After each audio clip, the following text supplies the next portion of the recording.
২০ November দিল্লিতে অনুষ্ঠিত হচ্ছে ভারত মহাসাগরীয় অঞ্চলের ৫টি দেশ বাংলাদেশ, ভারত, মালদ্বীপ, মরিশাস এবং শ্রীলঙ্কার জাতীয় নিরাপত্তা উপদেষ্টাদের সম্মেলন। কলম্বো সিকিউরিটি কনক্লেভের ৭ম অধিবেশনে যোগ দিতে দিল্লি সফর করছেন নিরাপত্তা উপদেষ্টা খলিলুর রহমানের নেতৃত্বে একটি প্রতিনিধি দল।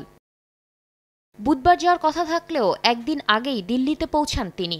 গত বছরের ৫ আগস্টের পর প্রথমবার দ্বিপাক্ষিক বৈঠক করলেন ভারতের নিরাপত্তা উপদেষ্টা অজিত দোভালের সঙ্গে।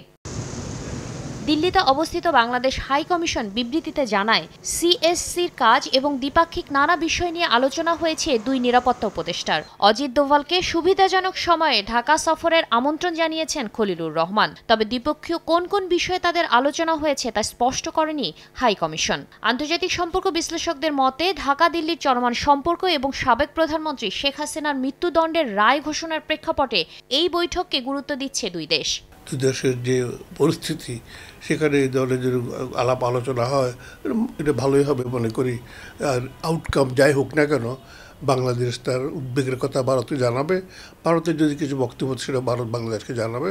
এই দুটো ডায়ালগ চলমান থাকা খুব ভালো।